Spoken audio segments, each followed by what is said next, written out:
ಆತ್ಮವಿಶ್ವಾಸ ಅಂದರೆ ಜೋರಾಗಿ ಮಾತನಾಡುವುದಲ್ಲ, ಎಲ್ಲರ ಮುಂದೆ ಧೈರ್ಯ ತೋರಿಸುವುದೂ ಅಲ್ಲ. ನಿನ್ನ ಮೇಲೆ ನಿನಗೆ ಇರುವ ನಂಬಿಕೆ, ಅದೇ ನಿಜವಾದ ಆತ್ಮವಿಶ್ವಾಸ. ಎಲ್ಲರ ಒಪ್ಪಿಗೆ ಬೇಕು ಅನ್ನೋ ಭಾವನೆ ಬಿಡಿ. ನಿನ್ನ ಜೀವನಕ್ಕೆ ಎಲ್ಲರ ಅನುಮತಿ ಅಗತ್ಯವಿಲ್ಲ. ನಿನ್ನ ದಾರಿ ನಿನ್ನದೇ.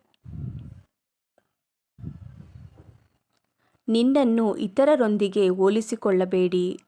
ಪ್ರತಿಯೊಬ್ಬರ ಪ್ರಯಾಣ ಬೇರೆ. ನಿನ್ನ ವೇಗ ನಿನ್ನದಾಗಿರಲಿ. ಹೋಲಿಕೆ ಆತ್ಮವಿಶ್ವಾಸದ ದೊಡ್ಡ ಶತ್ರು.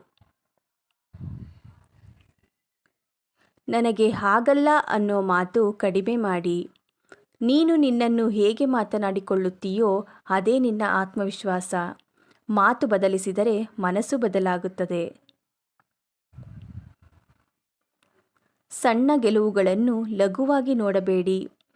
ಪ್ರತಿ ಸಣ್ಣ ಸಾಧನೆ ನಿನ್ನ ಶಕ್ತಿಯ ಸಾಬೀತು. ಅವುಗಳನ್ನು ಗೌರವಿಸು. ನಿನ್ನ ಮಿತಿಗಳನ್ನು ಒಪ್ಪಿಕೊಳ್ಳು. ಮಿತಿ ಒಪ್ಪಿಕೊಳ್ಳುವುದು ದುರ್ಬಲತೆಯಲ್ಲ, ಅದು ವಾಸ್ತವಿಕತೆ. ನೀನು ಎಲ್ಲವನ್ನೂ ಮಾಡಬೇಕೆಂದಿಲ್ಲ. ನಿನ್ನನ್ನು ಗೌರವಿಸದವರಿಂದ ದೂರವಿರು. ನಿನ್ನ ಮೌಲ್ಯ ಕಡಿಮೆ ಮಾಡುವವರ ಜೊತೆ ಇದ್ದರೆ ನೀನು ನಿನ್ನನ್ನು ಸಂಶಯಿಸಿಕೊಳ್ಳುತ್ತೀಯ. ಗೌರವ ಇರುವ ಜಾಗದಲ್ಲೇ ಬೆಳವಣಿಗೆ. ದೇಹದ ಆರೈಕೆ ಆತ್ಮವಿಶ್ವಾಸ ಹೆಚ್ಚಿಸುತ್ತದೆ. ದೇಹ ಆರೋಗ್ಯವಾಗಿದ್ದರೆ ಮನಸ್ಸು ಧೈರ್ಯವಾಗಿರುತ್ತದೆ. ನಿನ್ನ ದೇಹ ನಿನ್ನ ಮನೆ. ತಪ್ಪು ಮಾಡೋದಕ್ಕೆ ಭಯಪಡುವ ಬೇಡ. ತಪ್ಪು ಮಾಡದೆ ಯಾರೂ ಬೆಳೆಯಲ್ಲ. ಪ್ರಯತ್ನವೇ ಧೈರ್ಯ. ನೀನು ಸಾಕು ಅನ್ನೋದನ್ನು ನೆನಪಿಡು.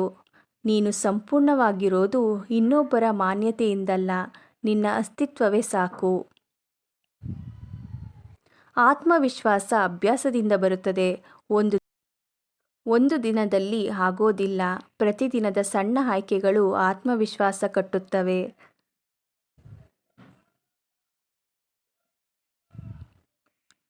ನಿನ್ನ ಮೇಲೆ ನಿನಗೆ ನಂಬಿಕೆ ಬಂದ ದಿನ ಜಗತ್ತು ಬದಲಾಗುವುದಿಲ್ಲ, ನೀನು ಬದಲಾಗುತ್ತೀಯ.